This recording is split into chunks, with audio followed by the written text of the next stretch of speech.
From brokenness there's hope, I know. From brokenness there's hope.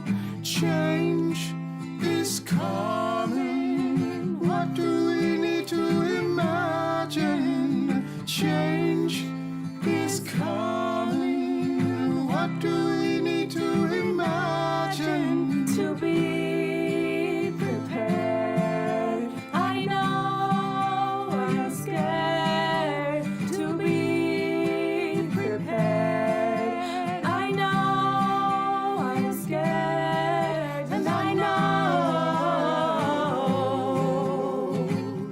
from brokenness there's hope. I know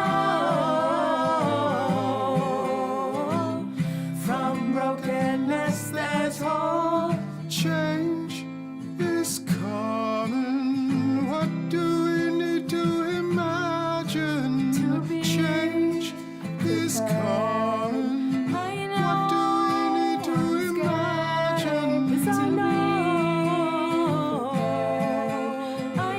from brokenness there's hope. I know,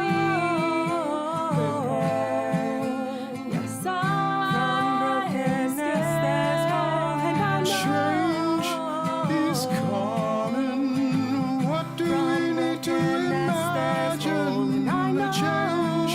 is coming.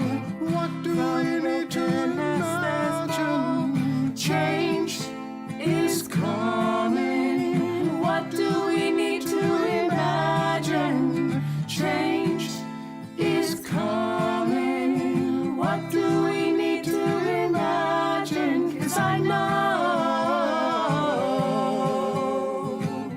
from brokenness there's hope. I know from brokenness there's hope. Change is coming. What do we need to imagine? Change is coming. What do we need to imagine? 'Cause I know Change is coming. I know from brokenness there's hope. I know Is coming. I know from brokenness there's hope.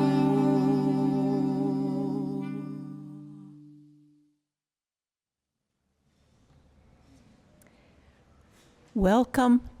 Do I have the mic? Welcome.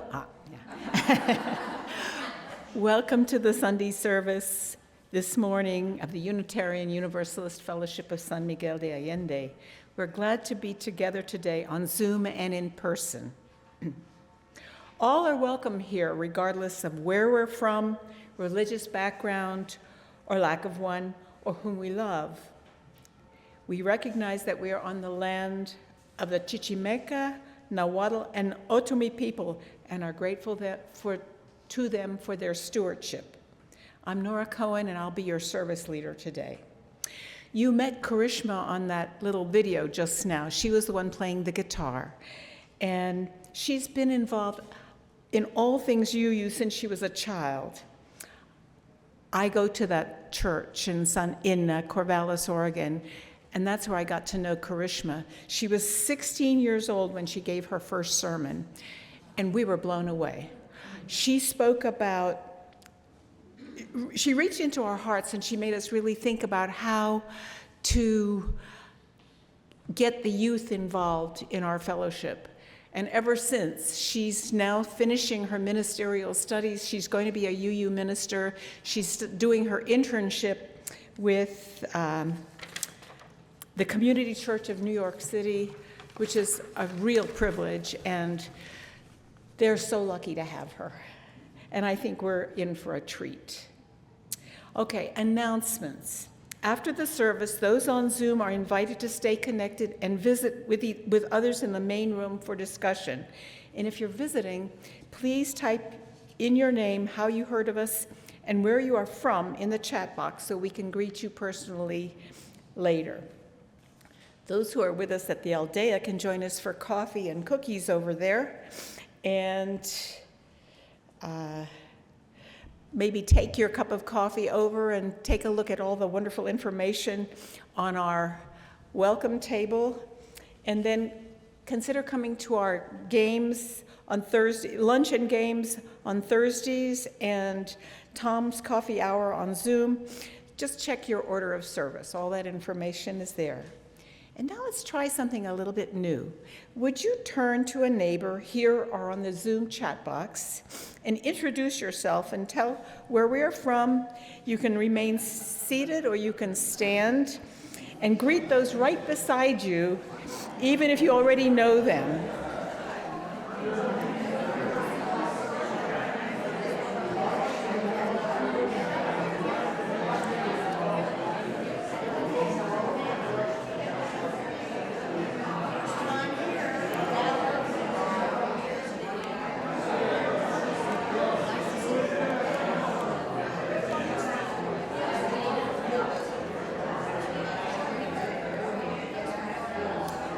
Thirty more seconds.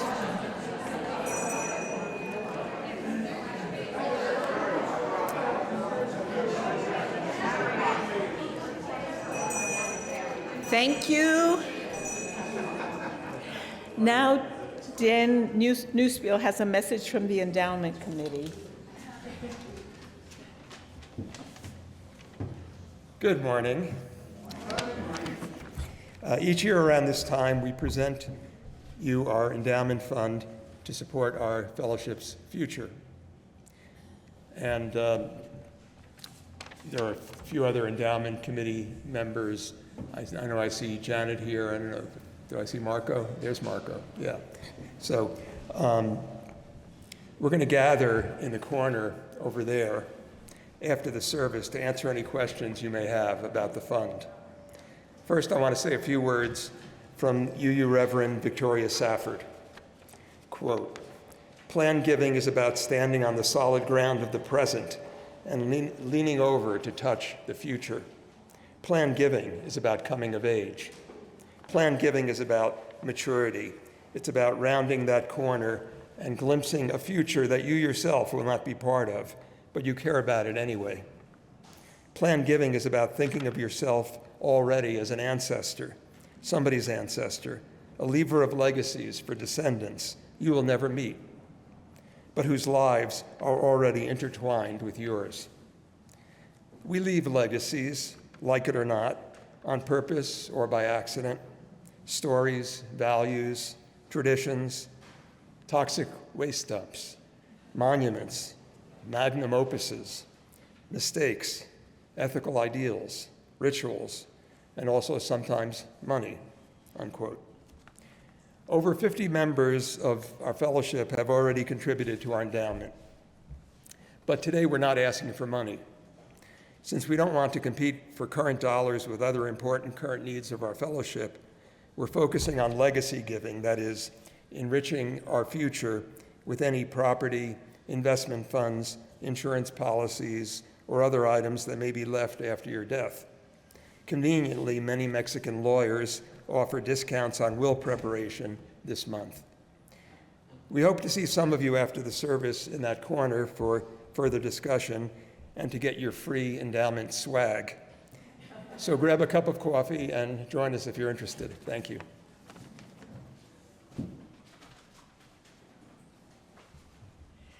We do record our Sunday services, our in-person services, so you can find a link to these on our website, UUFSMA.org. And while on the website, please check out the various events sponsored by the fellowship and information on how to become a member. Karishma is going to give the opening words. Her name is Karishma Gottfried.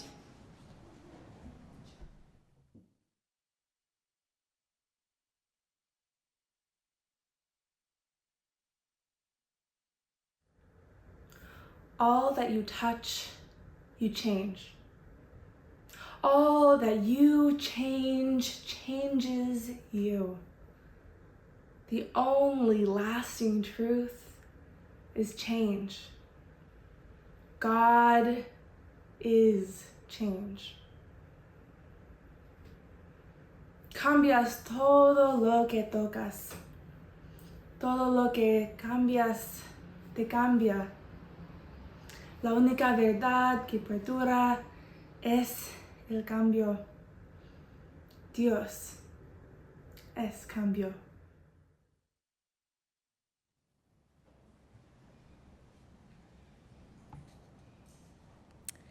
May the light we now kindle inspire us to use our powers to heal and not to harm, to help and not to hinder, to bless, not to curse, to serve you, Spirit of love, compassion, and forgiveness.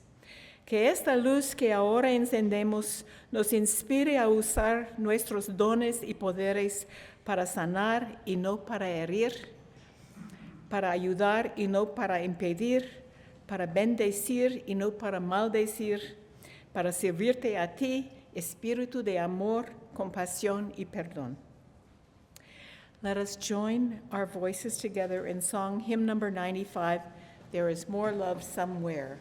I invite you to rise in body or spirit and remain so for the covenant. Words will appear on the screen.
Covenant. This is our promise that we aspire to, of how to be in relation to each other in the larger world, first in English and then in Spanish. We respect the interdependent web of life and work for a just and peaceful world. We encourage the search for truth and meaning, strive for compassion in our relationships, and seek values that will benefit our lives and the lives of others. This is our covenant. Respetamos todos los estilos de vida dentro de su red interdependiente y trabajamos por un mundo justo y pacífico. Alentamos la búsqueda de la verdad y la comprensión total. Nos esforzamos por mantener compasión en nuestras relaciones y buscamos valores que benefician nuestras vidas y las vidas de los demás. es nuestro convenio.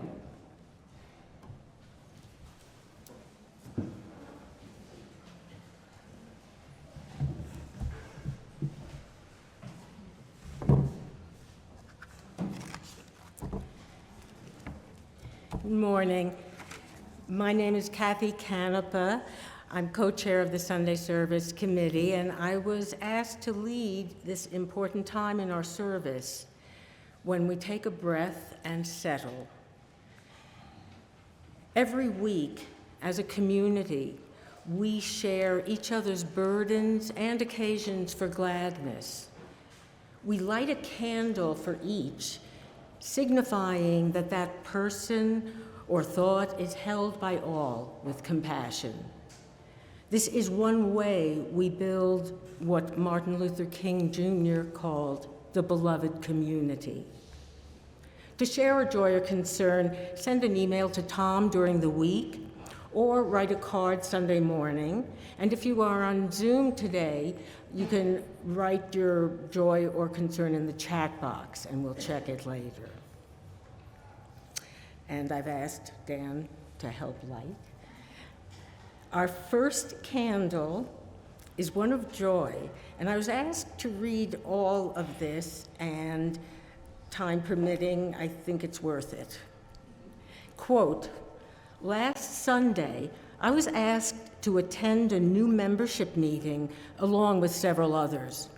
We met after the service, and about the time everyone else left.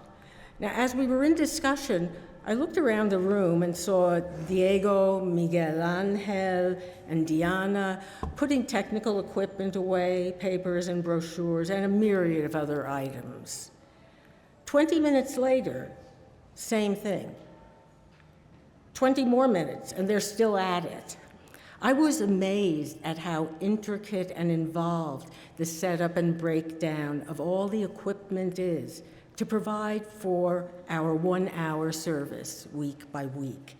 So I'd like to give a loud shout of joy and round of applause to these three amazing people.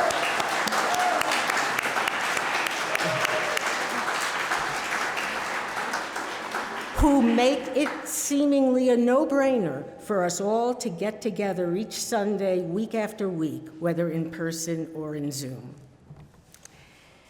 And I think we need another candle of appreciation for our often overlooked volunteer Zoom hosts who help bring these services to our members and friends not in SMA, and they stay at their computers doing that all through the service. So we thank them as well.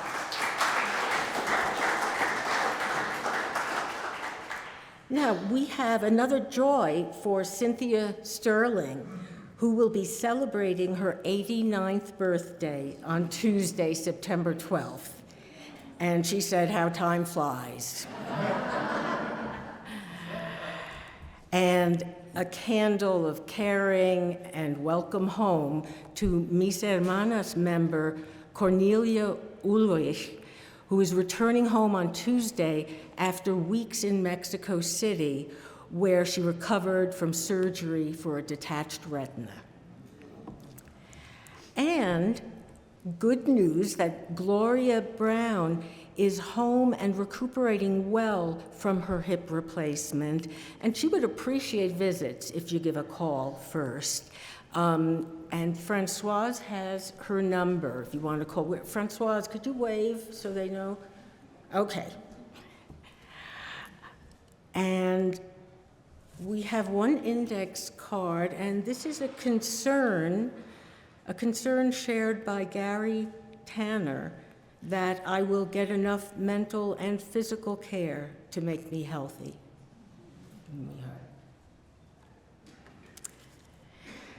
We light the next two candles as our commitment to hold in our hearts and refuse to forget our suffering human family.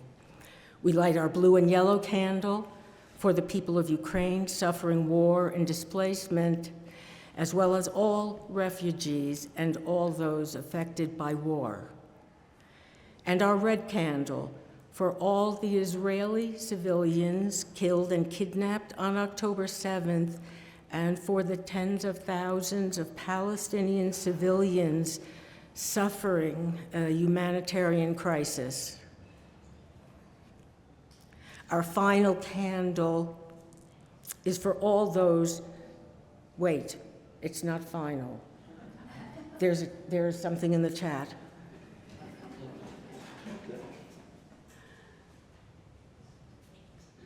Hot off the press. You got more candles. Okay. Yeah, light it. Okay.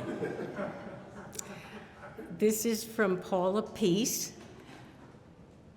We have learned of the passing this weekend of one of our very active fellowship members from decades ago, Michael Ween.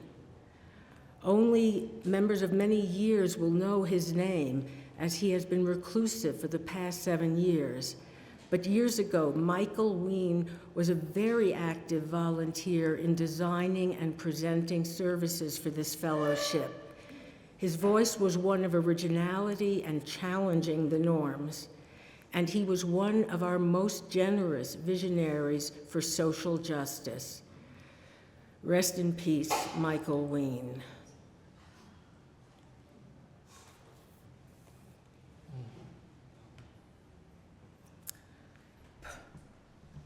Our final candle is for all of those joys, sorrows, and concerns in this community today that have not been shared but are held unspoken in our hearts. In the musical meditation, you may come forward to silently light a candle for what is in your heart today.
Thank you, Liz.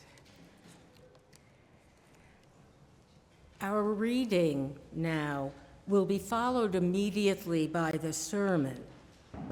A Spanish translation, a link to the Spanish translation of the sermon will be posted in chat box for Zoomers who would like that.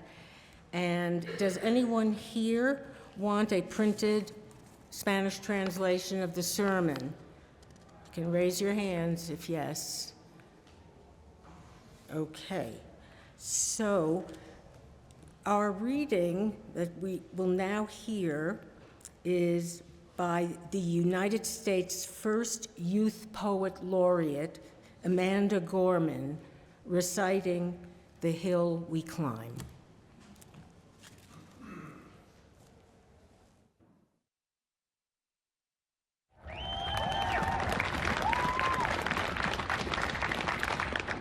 Mr. President, Dr. Biden, Madam Vice President, Mr. Emhoff, Americans, and the world. When day comes, we ask ourselves, where can we find light in this never-ending shade? The loss we carry, a sea we must wade. We've braved the belly of the beast. We've learned that quiet isn't always peace, and the norms and notions of what just isn't always just is.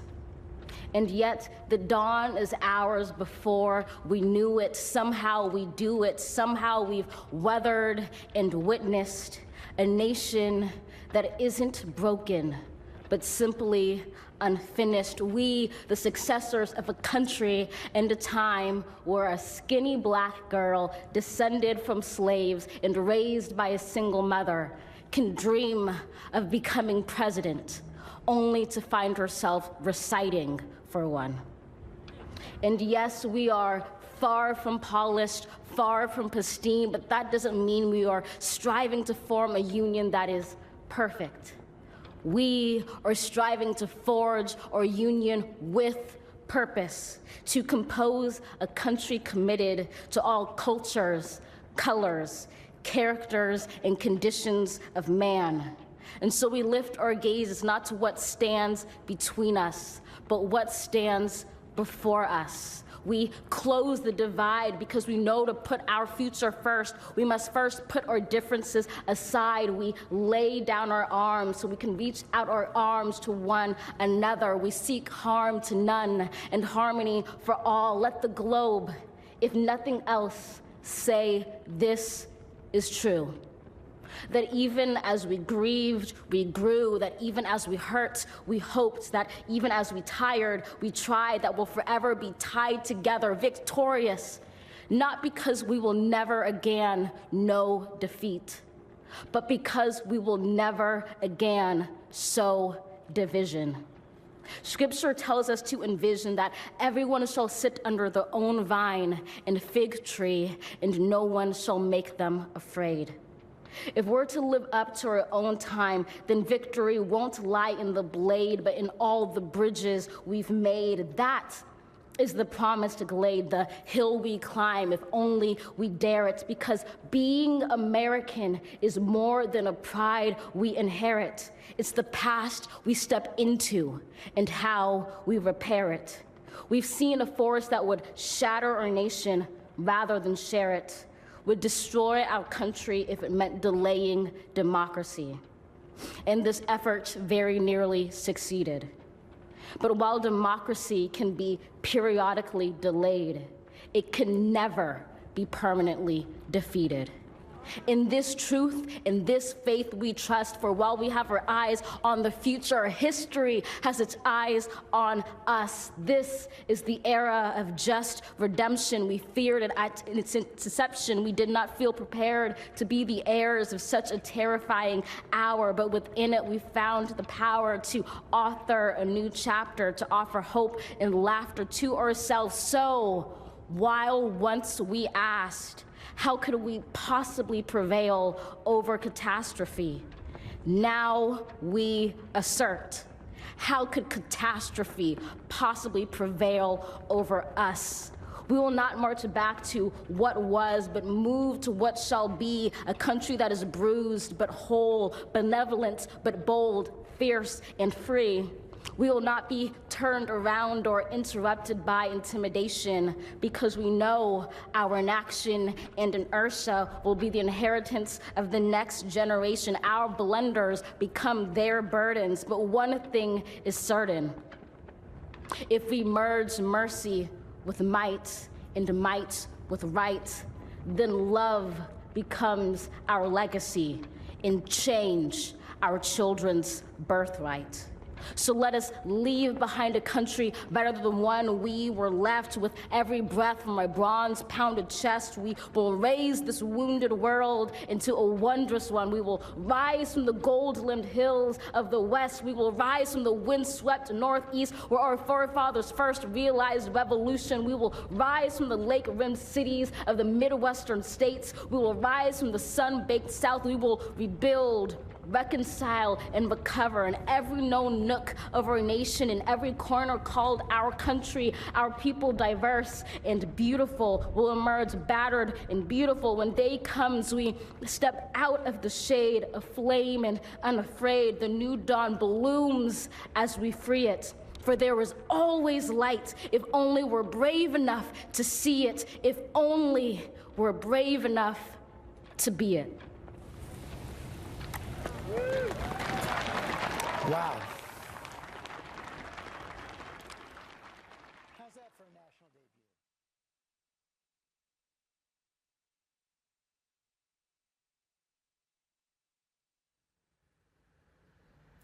I was raised on fair trade coffee and love in the Unitarian Universalist Fellowship of Corvallis, Oregon. Although my parents joined the fellowship shortly after I was born, and I spent every Sunday as far back as I can remember in religious exploration classes, I only claimed Unitarian Universalism for myself when I was old enough to truly know what I was identifying with.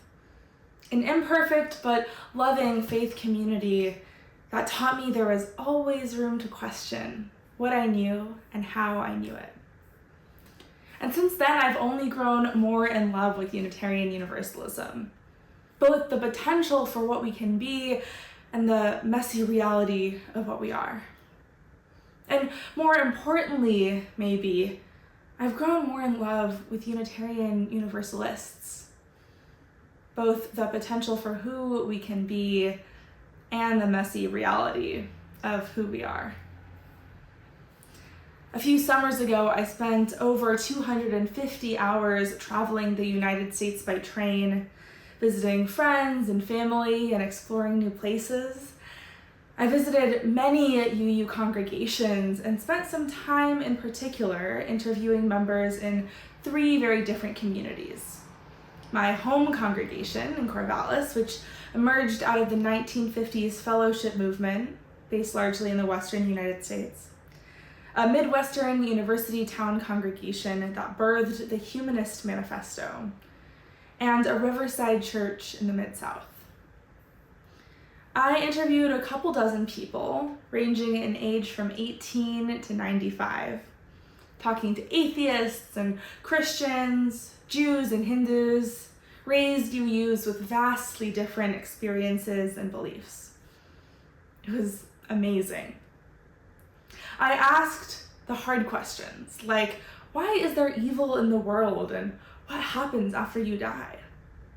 I loved getting deep, talking about personal experiences with the divine, and getting to the bottom of each individual's beliefs about what Unitarian Universalism truly meant to them. I talked to strangers, members of congregations I knew nothing about, and dear friends, like Nora, who I had grown in community with. And as you can expect, no one said the exact same thing. And I'm not a scientist, and the information I collected isn't representative of all UUs, and most of it wasn't even really quantifiable. But I got to witness firsthand what Unitarian Universalism means to 24 unique human beings. And that was a beautiful thing.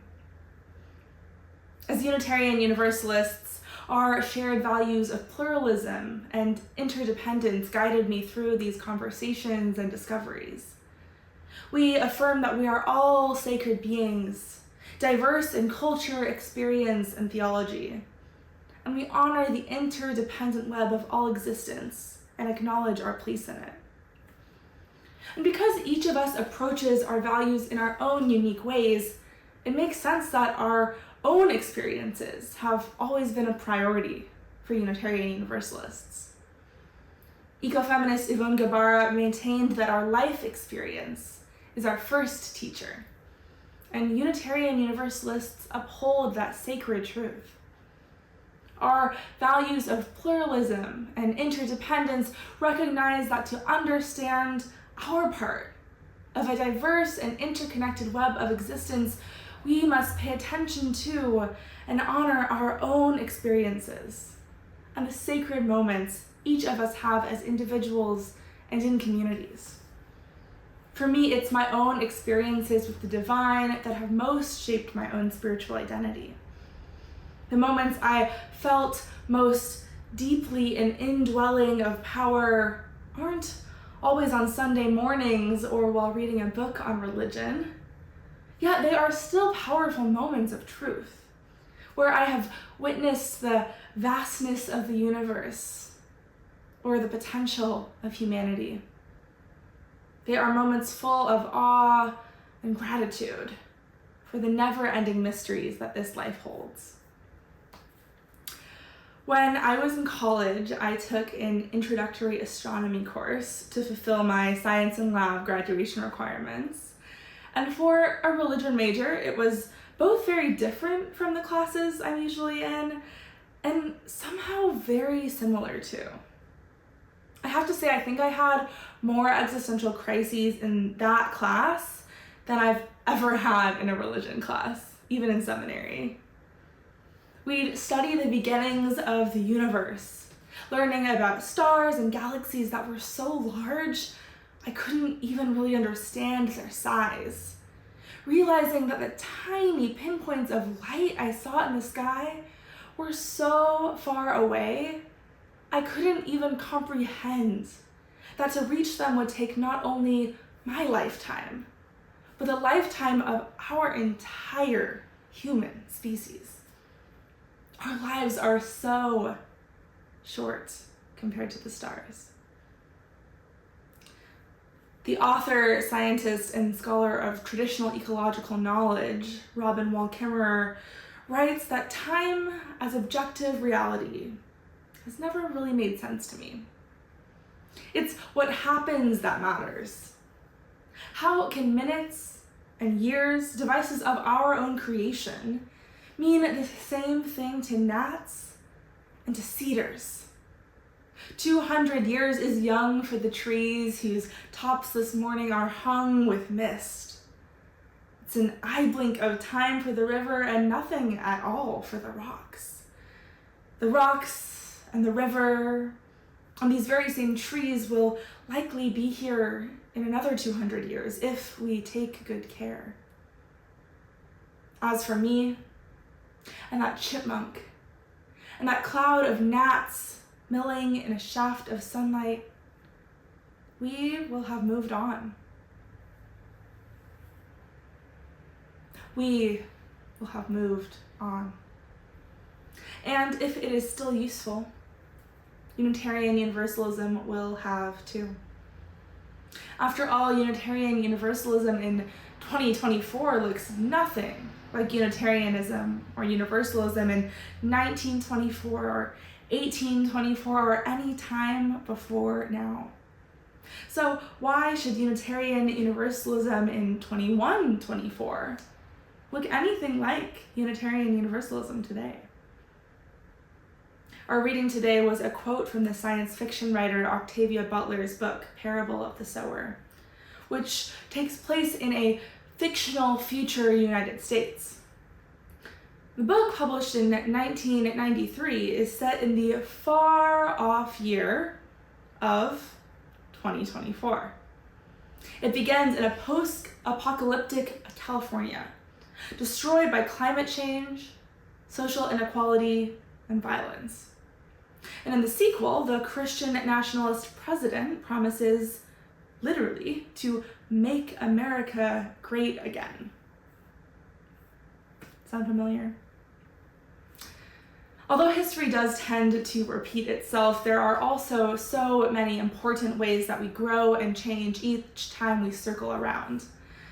I think about the past, the present, and future as less of a circle and more of a spiral. We see the same patterns time and time again, but in different ways. And there is always the chance that we can change them. Octavia Butler wrote, "All that you touch, you change. All that you change, changes you. The only lasting truth is change. God is change." Although every part of our society goes through significant changes through the ages, Unitarian Universalism defines itself within a framework that declares that revelation is unsealed and that truth continues to be revealed. The common Protestant phrase, Ecclesia Reformata Semper Reformanda, or the Reformed Church always reforms, barely begins to scratch the surface of the importance of transformation as one of our core values. Unitarian Universalists believe that the search for truth and meaning is unending, and that there is always more to uncover about the universe. Because we are bound together by covenant, not creed, what makes us Unitarian Universalists is our commitment to each other, whatever those may be and however they may change over time. The Christian theologian Paul Tillich understands revelation as the manifestation of what concerns us ultimately. One through line of our Unitarian and Universalist roots has been our never-ending search for truth and meaning. Unitarian theologian James Luther Adams declared that religious liberalism depends first on the principle that revelation is continuous. Meaning has not been finally captured. There is no one shared ultimate concern in Unitarian Universalism, unless perhaps that concern is the search itself. One person I talked to in my thesis, Forrest, put it best when he explained, "I think asking the questions is a part of my spiritual journey. I don't think answering them is. It's not the discovery for truth and meaning, but the search for it that brings us together. And because each of us comes to the table with our own identities and life experiences, neither our search for truth nor our attempts to answer it will be the same." Many of us are called to Unitarian Universalism because of the freedom to seek understanding and truth in our own way. But sometimes it can be overwhelming, especially in seminary, as I am right now. I don't just have to research rabbinical laws or read the Gospels or study the Quran. I have to do a little bit of all of those things. It's intimidating, for sure, and sometimes exhausting. But for me, the freeing part isn't just admitting that I don't know everything. It's that I never will. That might be scary, but I also hope it provides you with some inner peace. You don't know everything, and that's okay. That's why we gather in community, each bringing our own piece of truth and love to share with one another. Our UU colleague, Reverend Kimberly Debus, reminds us that we are a pluralist faith. A faith built on Christian ideas of universal salvation and the power of reason to understand that God is one. A faith that understands that those theologies ultimately grow beyond Christianity to include the wisdom and celebration of religious traditions around the world. many of which also have some form of indwelling power. A faith that even includes those who do not believe there is an indwelling power, but who appreciate the wisdom and community of humanity. Unitarian Universalist congregations, like this one, are a powerful gift. They are a place to acknowledge our shared connections while uplifting each individual's own experiences with the sacred and profane. Our lack of creed allows for a variety of truths to emerge and to be discovered, while our covenants bring us together in a shared search for those truths. I am, and I hope you are too, dedicated to unsealing the revelation still to be discovered within Unitarian Universalism. How we can become more open, more curious, more loving, and more just. Together, we are building a new way.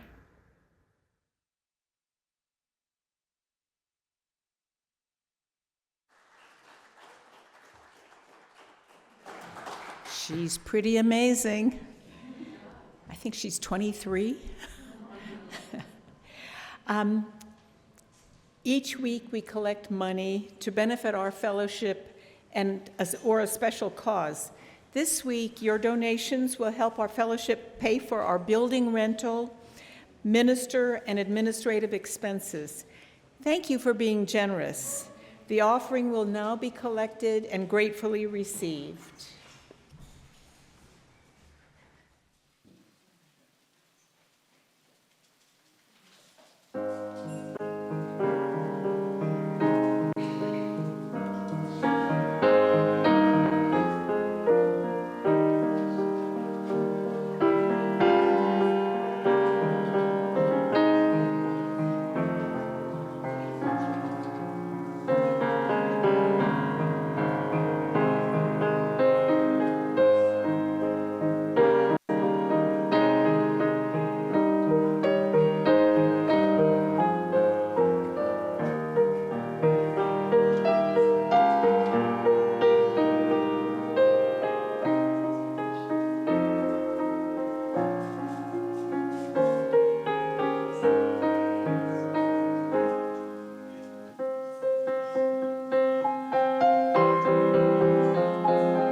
Let's join our voices together in song for a hymn that is not in your hymnal, Building a New Way. Please remain seated so that you can see the lyrics on the video that's going to play.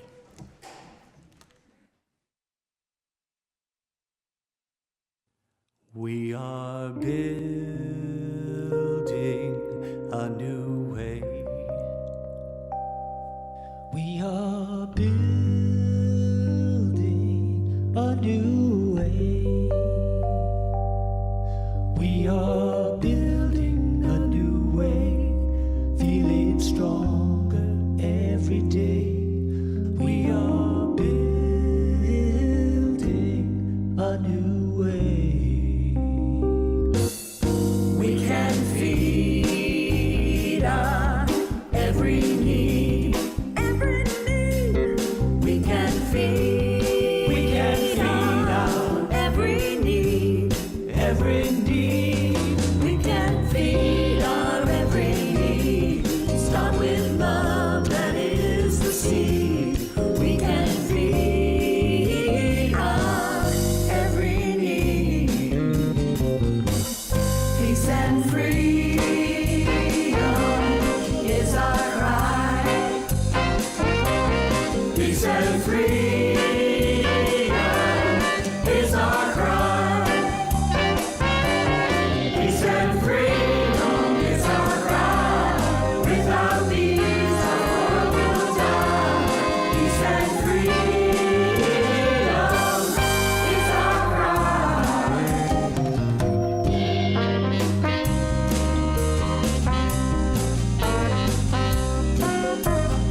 I close with these thoughts from American author Parker J. Palmer.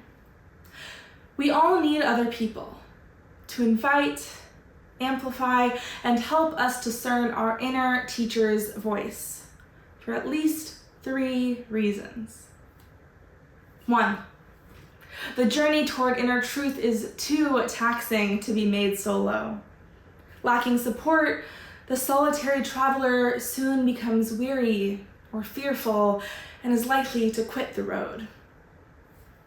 2, the path is too deeply hidden to be traveled without company. Finding our way involves clues that are subtle and sometimes misleading, requiring the kind of discernment that can happen only in dialogue. And 3, the destination is too daunting to be achieved alone. We need community to find the courage to venture into the alien lands to which the inner teacher calls us. Beloveds, may you find the people who offer you strength and support on your journey, who lend you the courage to venture into unknown places, who ask more questions than they answer, and answer the call of love. Go in peace, go in joy, go out into the world and be blessed as you are a blessing to others.